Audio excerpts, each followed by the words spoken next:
여러분, 사람과 사람 사이에 잘 지내는 것은 기적에 가깝습니다. 왜냐하면 죄인된 인간은 끊임없이 자기중심적이기 때문에 그렇습니다. 오늘 본문에도 보면 야곱과 라반의 갈등이 나오고 그로 인한 충돌이 오늘 본문의 배경으로 깔려 있습니다. 야곱은 라반에게 하나밖에 없는 외삼촌이었습니다. 그리고 자신의 두 아내의 장인 어른이었죠. 처음 형 에서의 위협을 피해서 외삼촌 라반의 집 하란에 갈 때까지만 해도 외삼촌 라반은 야곱에게 있어서 유일하게 의지할 대상이었습니다. 라반 역시 야곱은 자기 오래전에 헤어졌던 누이 동생 리브가의 아들로 자기가 보호하고 사랑해주고 싶어하는 그런 대상이었습니다. 그리고 처음에는 자신의 기업을 세우는 일에 잘 도와주는 파트너이기도 했습니다. 처음에 이 두 사람은 서로가 서로에게 도움을 주고 의지하며 아주 좋은 관계로 출발을 했습니다. 그런 사이에 어느새 20년이 지나고, 근데 20년이 흐른 지금은 그렇게 서로 의지하고 감사하고 은혜로운 관계가, 그런 좋은 관계는 다 사라지고 서로의 갈등하는 모습으로 나타나고 있습니다. 여러분, 창세기 31장 2절에 같이 한번 읽어보죠. 이렇게 이 구절이 그걸 잘 보여주는 구절인데요. 같이 읽습니다. 야곱이 라반의 안색을 본즉 자기에게 대하여 전과 같지 아니하더라. 그러니까 전에는 어땠다는 거예요? 전에는 굉장히 인자한 눈, 전에는 굉장히 누군가를 아끼고 사랑하는 눈, 이런 눈으로 자기를 봤다면 지금은 그렇지 않다는 거죠. 그렇게 좋았던 관계가 어떻게 이렇게 갈등과 충돌까지 가게 되었는가?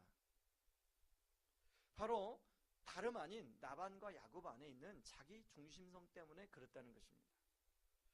라반은 야곱에게 두 딸을 주고 제대로 된 노동력을 대가로 지불하지 않았습니다. 오늘 성경에 보니까 10번이나 속여서 이제 임금을 주지 않고 그렇게 변경했다고 얘기하는데요. 그래서 야곱은 그런 라반에게 더 이상 당할 수 없어서 자신이 발견했는지 아니면 하나님이 정말 꿈에 가르쳐줬는지 모르지만 이 내용이 나와 있는 30장에는 하나님이 꿈에 가르쳐줬다는 내용이 나오지 않아요. 그래서 어떤 학자들은 아마 이건 하나님 꿈에 가르쳐준 게 아니라 이 야곱이 굉장히 열심히 일하는 사람이어서 유심한 관찰력으로 그걸 발견했을 것이라고 생각해요. 그런 유전적 특징을 가지고 튼실하고 좋은 양들을 자기 것으로 다 만들어버리죠. 라반은 결과적으로 보니까 튼실하고 좋은 양이 다 야곱께 됨으로 말미암아 라반은 그런 야곱에게 불만을 토로하고 있습니다. 이처럼 자기 중심성은 모든 것을 자기 입장에서 보는 견해입니다. 당연히 그러다 보니까 자연스럽게 갈등이 생길 수밖에 없죠. 그리고 충돌이 일어날 수밖에 없습니다. 그래서 야곱은 라반이 양털을 깎으러 간 사이에 라헬과 레아의 자식들을 그리고 자기의 양떼들을 데리고 고향으로 돌아갑니다. 도망을 가죠. 야반도주라고 하죠. 그리고 라반은 야곱이 도망갔다는 소식을 3일 후에 그걸 알게 됩니다. 그리고 자기의 여기 형제들이라고 나오는데 원어에 보면 자기 친족들을 데리고 7일 동안 쫓아가서 야곱을 잡습니다. 여러분, 라반이 야곱을 이런 마음으로 지금 이렇게 화가 나고 분노한 마음으로 야곱을 지금 왜 쫓아가는 겁니까? 만약에 야곱을 그런 분노함과 그런 감정으로 야곱을 만났으면 어떤 일이 벌어질까요? 오늘 본문에 나온 것처럼 딸들을 야곱에게서 다 뺏고 자식들을 뺏고 양들을 다 뺏고 야곱을 죽였을 수도 있겠죠. 여러분, 우리가 사는 삶에도 이런 갈등들이 일어납니다. 라반과 야곱만 이런 갈등이 일어나는 것이 아니라 바로 실제로 이런 갈등 때문에 어려움을 겪는 사람들이 의외로 많습니다. 갈등은요, 전혀 모르는 사람하고 일어나지 않습니다. 뭔가 연이 닿고 뭔가 관계가 맺어진 사람과 갈등이 벌어집니다. 그리고 더 괴로운 것은 뭐냐면 굉장히 좋았던 사이, 가까웠던 사이에 갈등이 벌어지면 그 고통이 더 심합니다. 예를 들면 부부 간에도 그렇죠. 형제 간에도 마찬가지고요. 그리고 연인 간에도 마찬가지입니다. 여러분 요즘에 서로 연인 간의 폭력 때문에 굉장히 이슈가 되고 있잖아요. 그런가 하면 심지어는 부모와 자식 간의 갈등. 며칠 전에 신문에 보니까 요즘에 부모가 자기 자식을 법정에 세우는 부모들이 많다. 나중에 이제 아마 재산 싸움 때문에. 예전에는 그래도 부모가 참았는데 요즘에는 부모가 자식을 법정에 세운다는 거예요. 여러분 그것뿐만 아니죠. 교회 안에도 이런 갈등들이 일어납니다.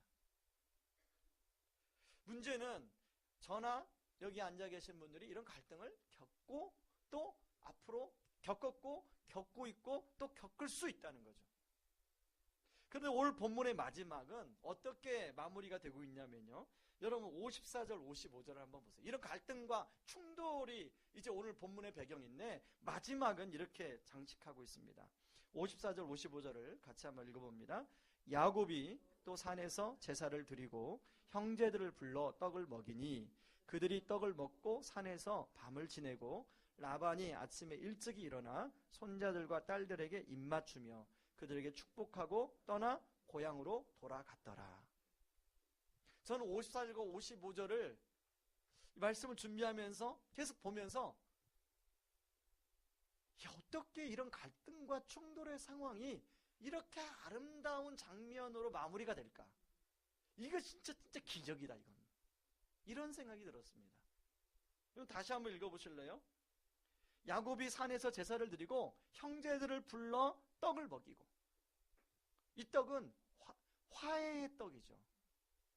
그들이 떡을 먹고 산에서 밤을 지내고 라반이 아침 일찍 일어나, 그러니까 하룻밤을 같이 묵은 거예요. 하룻밤을 묵으면서 서로 화해하고 용서하고, 그러면서 아침에 라반이 자기 딸들과 입맞추고 자식 손주들과 축복하며 떠나보내요. 저는 우리 삶에 일어나는 갈등이, 얼마나 갈등이 사실은 일어날 수 있죠. 이런 갈등이 이렇게 아름다운 장면으로 마무리된다면 얼마나 좋을까. 우리 한번 옆 사람을 축복을 해볼까요? 예, 앞으로 집사님의 삶의 모든 갈등이 이렇게 아름답게 마무리되기를 주님의 이름으로 축복합니다. 이렇게 한번 축복. 예, 뒤에 우리 뒤에도 한번 축복을 해주시죠, 그죠? 예, 예, 예.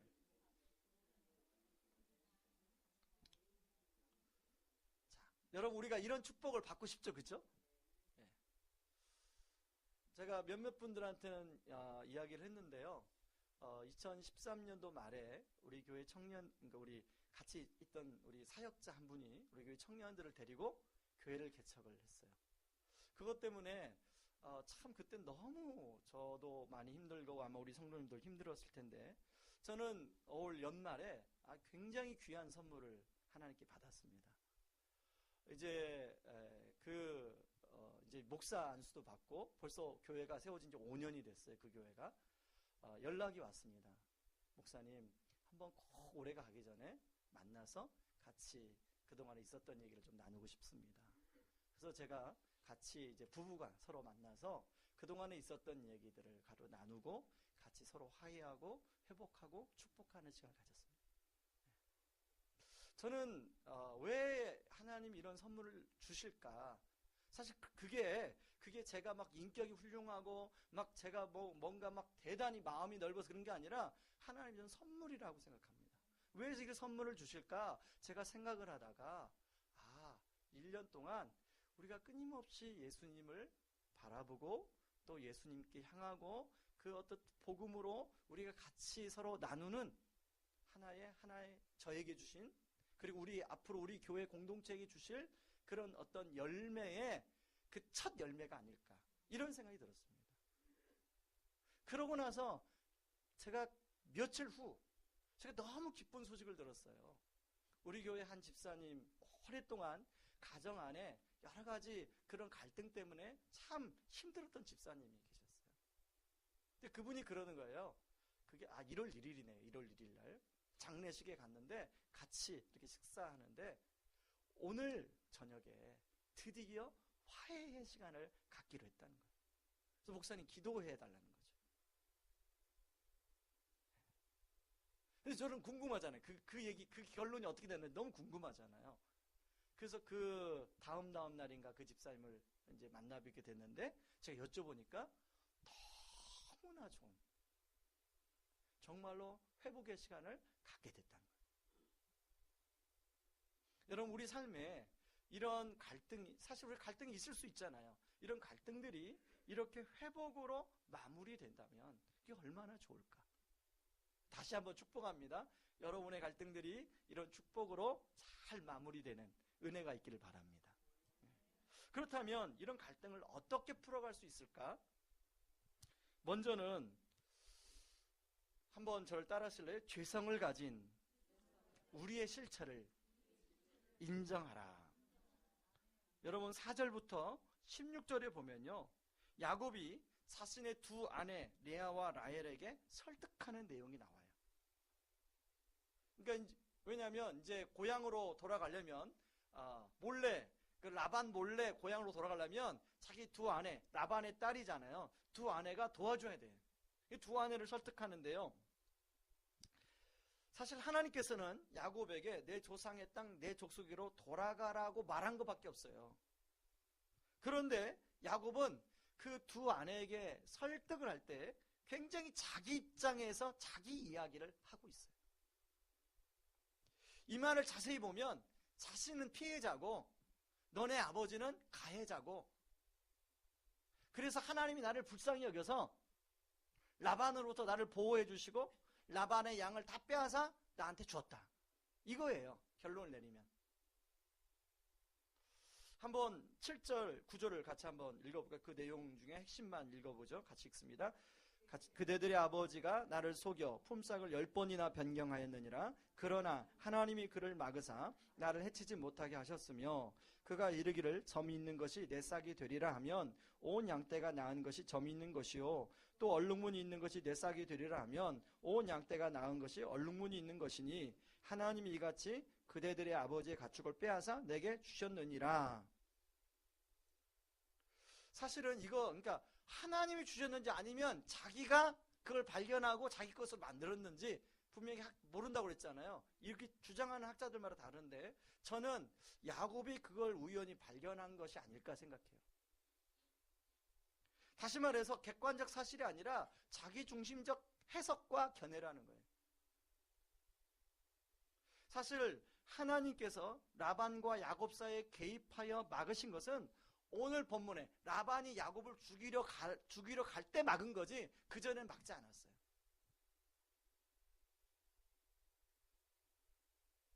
그리고 아까 말한 것처럼 튼실한 양을 갖게 된 것이 창세기 30장의 내용이 나오는데 30장에는 꿈에 하나님이 나타나서 그런 걸 가르쳐줬다는 내용이 전혀 없어요.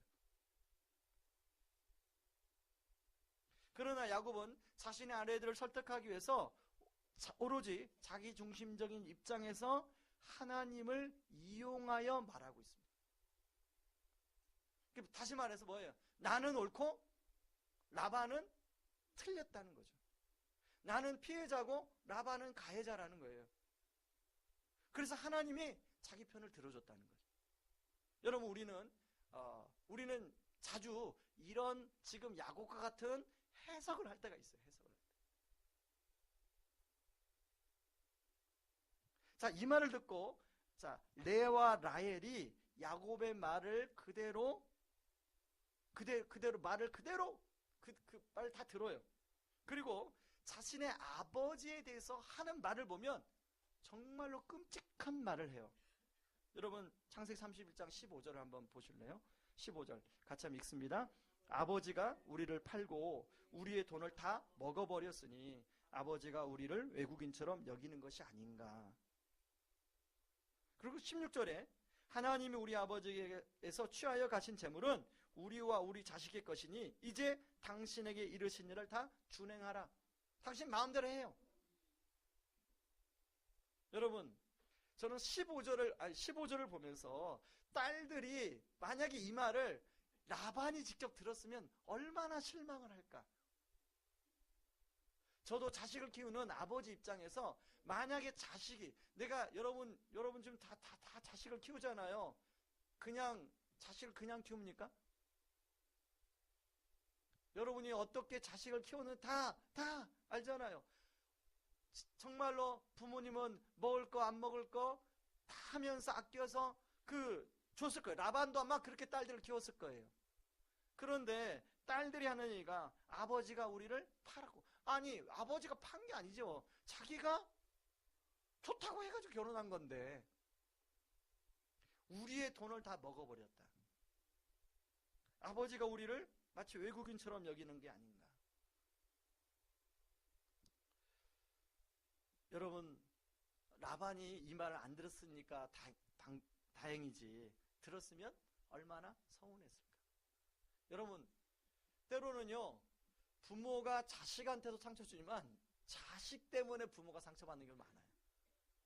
키워보니까 그렇더라고요.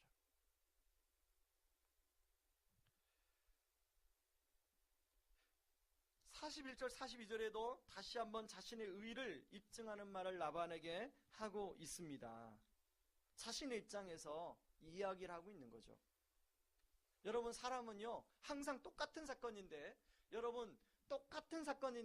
조선일보가 말하는 관점이 다르고요, 동아일보가 말하는 관점이 다르고, 중앙일보가 말하는 관점이 다르고, 한겨레가 말하는 관점이 달라요.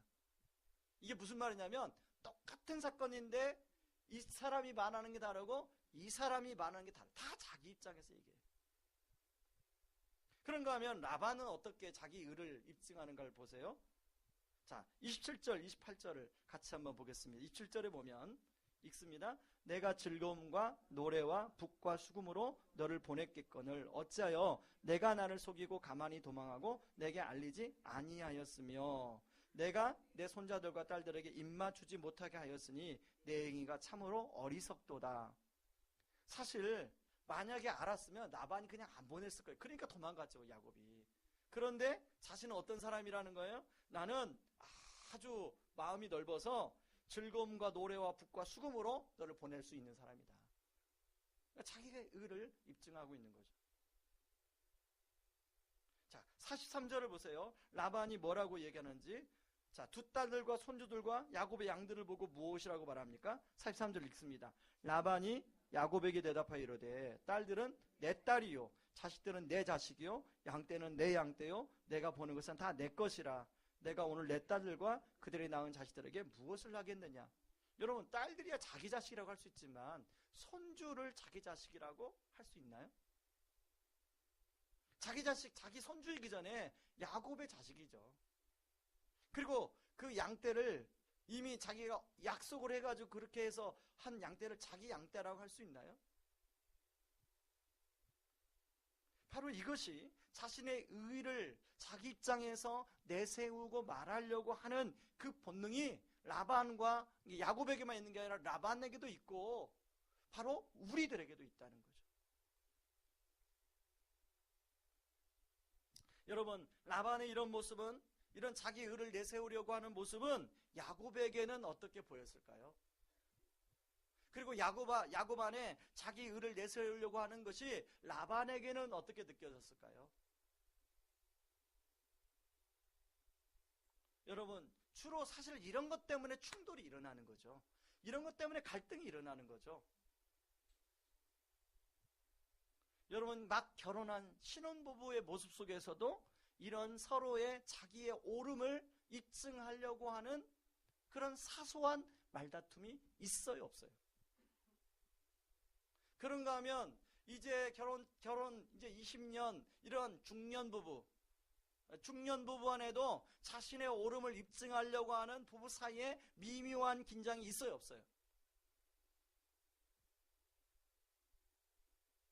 좀 얘기를 해보세요. 20년 다 사셨잖아요. 자, 그러고 이제 30년, 40년 자녀들 시집장가 다 보낸 노년의 부부들이 왜 황혼 이혼을 하겠습니까?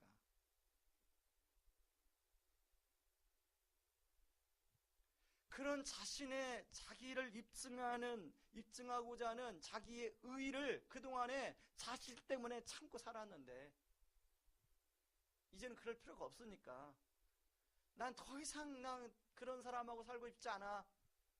그래서 따로따로 살자는 거잖아요. 그런데 우리는 이런 자기의 의를 입증하는 것이 죄인지를 모른다는 거예요. 실제로 상대방은 그것 때문에 피해를 입고 어려움을 입는데, 자기는 그것 때문에 피해를 입는 줄 아는데 자기가 그런 의의를 입증하려고 하는 것이 다른 사람을 힘들게 하고 피해를 준다는 걸 우리는 잘 몰라요. 그게 죄라는 사실을 우리가 잘 인식을 못해요. 그러므로 이런 갈등을 풀어가기 위해서는 이런 자기 의를 주장하는 마음, 그것이 죄라는 것을 인정해야 된다. 그리고 그것을 십자가 앞에 내려놓아야 한다는 거죠. 그런데 여러분, 우리가 아멘 하지만 이것이 잘 돼요? 안 돼요, 안 돼. 왜? 사람은요, 끊임없이 자기가 옳다는 것을 인정받고 싶어하는 욕구가 있습니다. 그래서 그 자기가 인정받고 싶음을 내려놓으려면 다른 진짜 그보다 더 좋은 가치가 내 안에 들어와야 그것을 내려놓을 수가 있어요. 바로 그게 뭐냐면 오늘 본문에 나온 하나님이 개입하여 주시는 은혜입니다. 은혜. 자, 하나님이 야곱의 인생 가운데 개입해 주시는데요, 창세기 31장 3절에 보면 이렇게 나와요. 여호와께서 야곱에게 이르시되 내 조상의 땅 내 족속으로 돌아가라. 내가 너와 함께 있으리라 하신지라. 사실 이 말씀을 했을 때는 지금 어떤 상황이냐면 라반과 야곱이 갈 때까지 간 거예요. 그런데 지금 갑은 누구고? 갑이 라반이고 야곱이 을이에요. 을이 야곱 입장에서는 출구가 보이지 않아요. 이런 갈등을 풀어가려면 출구가 보이는데 출구가 안 보이니까 지금 어떻게 해야 되나 고민 가운데 있는데 꿈에 하나님이 야곱에게 찾아온 거죠. 그리고 너는 이제 고향으로 돌아갈 때가 됐다.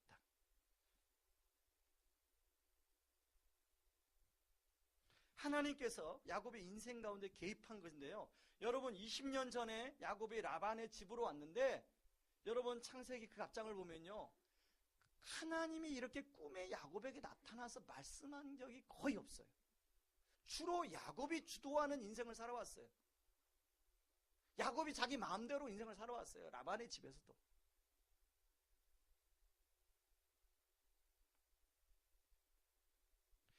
그러다 보니까 야곱은 을의 입장에서 억울한 게 많은 거예요. 억울한 게. 그래서 오늘 본문에 보면 막 그 품삯을 10번이나 변경했다는 이야기를 막 2번씩이나 계속 하잖아요. 억울한 거예요. 억울한 거. 항상 을의 입장에서는 억울한 거죠.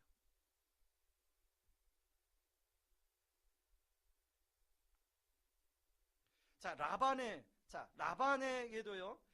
라반에게도 하나님이 개입하시는데, 야곱의 것을 다 빼앗기 위하여 형제들과 함께 7일 동안 야곱을 쫓아갑니다. 근데요, 언제 하나님이 라반의 꿈에 나타나세요? 바로 야곱을 만나기 전날 밤에. 타이밍이 기가 막혀요. 하나님 다 기다렸다 그 타이밍에 라반의 꿈에 나타나죠. 그래서 뭐라고 그래요? 31장 24절에 같이 읽습니다. 밤에 하나님이 아람 사람 라반에게 현몽하여 이르시되 너는 삼가 야곱에게 선악간에 말하지 말라 하셨더라. 만약 하나님이 개입하지 않았다면 라반과 야곱은 큰 충돌이 일어나고 거기에서 심지어는 살인까지 일어났을 거예요. 그리고 그것은 그 수많은 사람들에게 상처와 아픔으로 남았을 거예요. 그것은요, 라반에게도 은혜고 야곱에게도 은혜입니다. 자, 라반이 그 말을 듣고 하나님 말씀에 순종해요. 여러분, 라반은 원래 하나님을 믿는 사람인가 안 믿는 사람인가요? 오늘 보면 라반은요, 드라빔을 의지하지 하나님을 안 믿는 사람이에요. 근데 하나님 말씀에 꿈이 한번 나타났다고 그 말에 순종해요.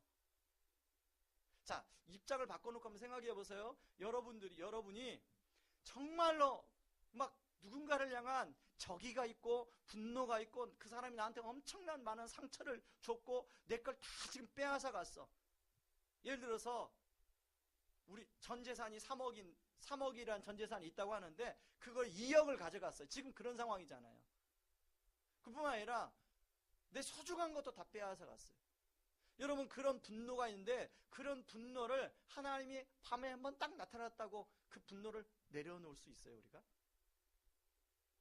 그게 참 쉽지 않거든요. 그런데요, 우리가 어디에서 볼 수 있냐면 라반과 야곱이 언약을 맺습니다. 그 증거의 무더기를 쌓는데요, 그 증거의 무더기를 뭐라고 하냐면 아람어로는 여갈사우도다, 그리고 히브리어로는 갈르엣이라고 부릅니다. 그런데 오늘 본문을 잘 보세요. 49절에 보면, 자, 아람어로도 무더기를 쌓고 서로 약속을 하고, 그 당시에는 뭐 증거가 없으니까 돌 무더기를 쌓은 거예요. 자, 아람어로도 말하고 히브리어로도 말했어요. 그러면 말 다 했잖아요. 그런데 거기에 하나 더 말해요. 미스바라. 그러면서 뭐예요? 여호와께서 나와 너 사이를 살피시옵소서라고 부르는 내용이 나와요. 그리고 50절에도 똑같은 비슷한 내용이 나오는데, 하나님이 너와 내 사이에 증인이 되리라. 자, 이 말은 야곱이 하는 말이에요? 라반이 하는 말이에요? 라반이 하는 말이에요. 53절에도 라반이 하나님에 대한 언급이 나와요. 자, 라반이 이렇게, 이 미스바라는 말은요, 뜻을 찾아보면 망대라는 뜻이 망대. 여러분, 망대가 뭡니까? 그 성에서 높은 곳에서 멀리를 바라보고 살피는 곳이잖아요. 다시 말해서 이 라반은 꿈에 하나님의 임재를 경험해요. 그래서 자기가 가지고 있는 어떤, 자기가 심판해야 된다는, 내가 야곱을 심판하고 야곱의 옳지 않음을 드러내고 밝히고, 그래서 내가 그걸 혼내주고 하는 이걸 라반이 가지고 있었는데, 라반이 그걸 내려놓는데 왜 내려놓냐면 바로 미스바의 은혜를 경험해요. 누가 그걸 감당해요? 하나님이 하실 거라는 거예요. 하나님이 다 살펴서 하나님이 판단하실 거라는 믿음이 그 순간에 라반에게 확신이 든 거예요. 그러다 보니까 자기가 굳이 그걸 하지 않아도, 내려놔도 하나님이 하실 거를 믿는 거죠.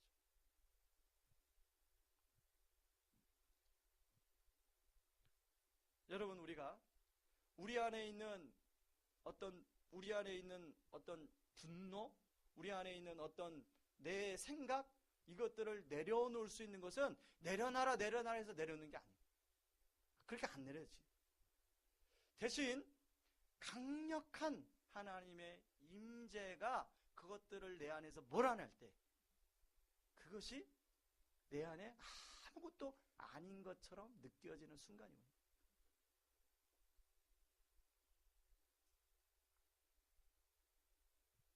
라반은 뭘 걱정했냐면, 저 속임수 많은 야곱이 이제 고향 땅으로 가서 내 딸들을 버릴까? 책임지지 않을까? 혹시 또 다른 여자 만나서 결혼하는 거 아니야? 이런 걱정까지 했어요. 근데 지금 축복하고 보낼 수 있는 것은 누가 그걸 감시해요? 하나님이 하실 것을 믿으니까 그걸 내려놓을 수 있어요.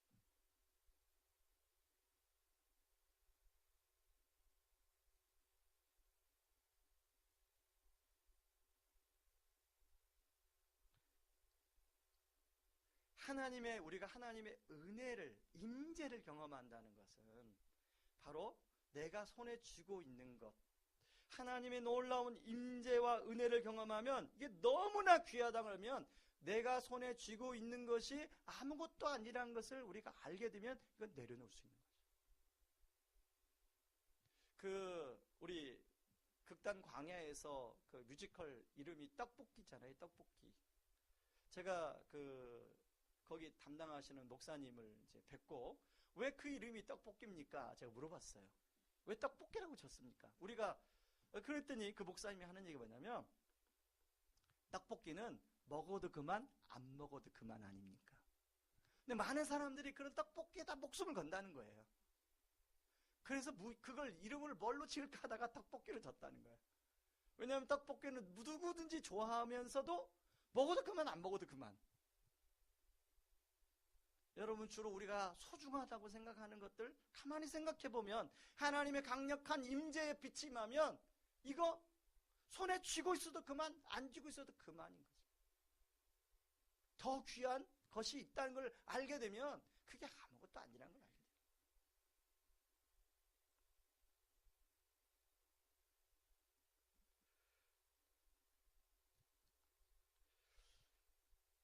여러분 우리도 라반처럼 꿈에 나에게도 그러면 꿈에 하나님의 그런 강력한 임재가 나타나면 내가 손에 쥔 거 누구를 미워하는 마음 자꾸 나를 막 입증하고자 하는 마음 이거 다 내려놓을 수 있는데 라고 생각할 수 있죠. 우리 그죠? 우리 기도한 오늘 이은주 집사님 그렇게 생각할 수 있죠. 그죠? 그런데 여러분 꿈에 그것이 임재로 나타나지 않을지라도 이미 그런 분이 우리와 지금 우리 안에 임재하고 계신다는 것이죠. 여러분 우리 마태복음 1장 21절 말씀을 같이 한번 21절 23절을 같이 한번 읽어볼까요? 마태복음 1장 21절 23절 말씀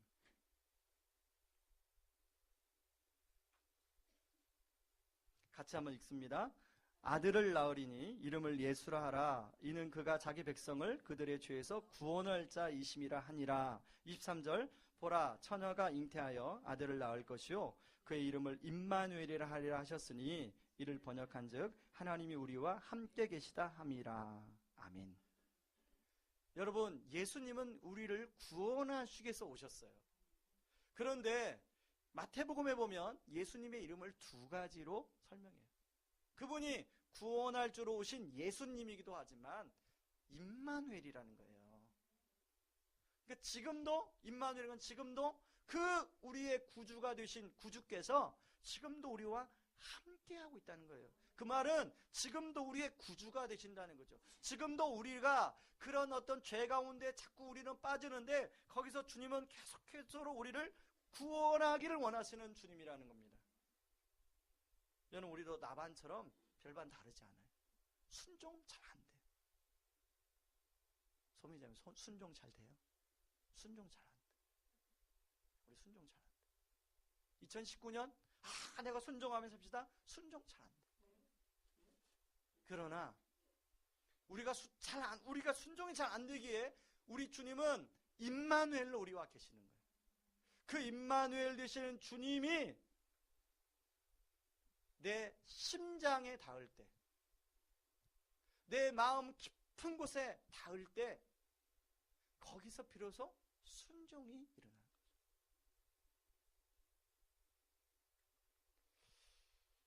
여러분 바로 오늘 이 예배를 통해서 이 기도회를 통해서 그 임마누엘 되시는 그 예수님이 바로 저와 여러분의 그 심령 안에 임하시기를 주님의 이름으로 축원합니다. 이 시간에 같이 찬양하고 기도하기를 원합니다. 주의 임재 앞에 잠잠해라는 찬양하겠습니다.